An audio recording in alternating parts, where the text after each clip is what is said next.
জি জি রান্না বান্না চলতেছে। এই যে দেখেন আজকে লাইভে দর্শকদেরকে কিন্তু মানে রান্না বাড়া একেবারে ডিরেক্টলি করে দেখানো হচ্ছে।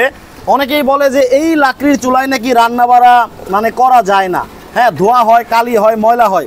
আজকে সরাসরি লাইভের মাধ্যমে কিন্তু আপনাদের দেখানো হচ্ছে। একটু তুলে ধরেন তো, এটা দেখি ভাই। ভাই এটা একটু তুলে ধরেন তো, এটা একটু তুলে ধরো তো, একটু দেখি যে কেমন রান্না হচ্ছে। দেখেন এই যে রান্না কিন্তু অলরেডি হচ্ছে।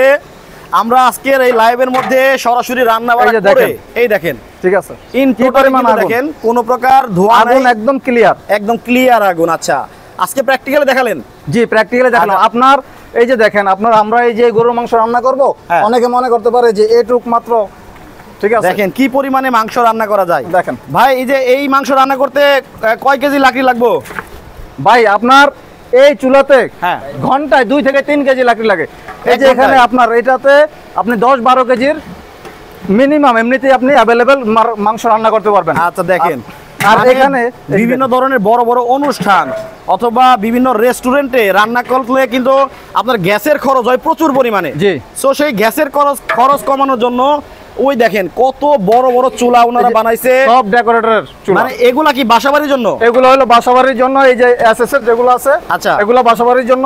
এই সাইজ থেকে আপনি রেস্টুরেন্টে ব্যবহার করতে পারবেন। অর্থাৎ এরকম একটা সাইজের চুলাই আমরা কিন্তু এখানে আপনি দেখেন, এই যে এই 15 ইঞ্চি সাইজের এই চুলা দেখেন আপনার কি পরিমাণ আগুন আসে, কি পরিমাণ আগুন জ্বলতেছে। এই একটা চুলাই আমরা ওখানে রান্নার কাজে ব্যবহার করতেছি। আচ্ছা, কত বড় ডেক ব্যবহার করা যায়। কাস্টমারের পক্ষ থেকে একটা জিনিস আপনার কাছে জানতে চাবো। জি, বিষয়টা হলো আমরাও তো মনে করেন যে লাকড়ি চুলায় রান্না করি আমাদের বাসা বাড়িতে বা গ্রাম অঞ্চলে। জি, কিন্তু এই যে এত সুন্দর এই যে যেমন ধাউ ধাউ করে জ্বলতেছে, এইরকম তো ধাউ ধাউ করে জ্বলে না। না ভাই, এটা তো সায়েন্টিফিক একটা ব্যাপার আছে। আচ্ছা, আমরা বিজ্ঞান সম্মতভাবে এই চুলাটা তৈরি করছি, যার কারণে ধোয়া হয় না।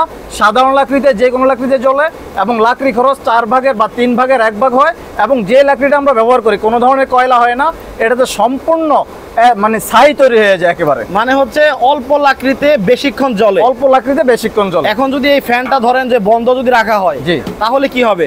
বন্ধ দেখেন আপনি, আমরা দেখাই। আচ্ছা এই যে দেখেন বন্ধ করে দিলাম, এই ফ্যানটা এখন বন্ধ, মানে দেখি আগুনের অবস্থাটা কি হয়। দেখেন দর্শক কে কোন জায়গা থেকে লাইভটা দেখছেন একটু কমেন্ট করে জানাবেন। দেখেন আগুনের পাওয়ার একদম কমে গেল, মানে এখন কিন্তু ফ্যানের লাইনটা বন্ধ করে দিছে এবং কালি হইতেছে।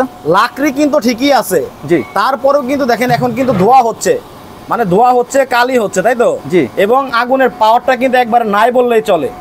মানে লাকড়ি কিন্তু ঠিকই আছে, এটা এখন হয়ে গেছে সাধারণ একটা লাকড়ি চুলা, যেরকম লাকড়ি চুলাগুলো আমরা ব্যবহার করি। আর এখন একটু ফ্যানটা দিয়ে দেন তো ভাই। এই দেখেন এখন কিন্তু ফ্যানের লাইনটা দিয়ে দিল।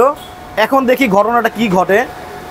আচ্ছা, এই সেম লাকড়িতে আর কিন্তু নতুন করে লাকড়ি দেওয়া হয় নাই, এখন কিন্তু শুশু করে কিন্তু আগুনটা জ্বলতেছে। দেখেন ওরে অসাধারণ চুলা কিন্তু ভাইরা বানাইছে, প্রচুর তাপ। আচ্ছা দেখেন আমি দেখি আগে কি অবস্থাটা ঘটে। আচ্ছা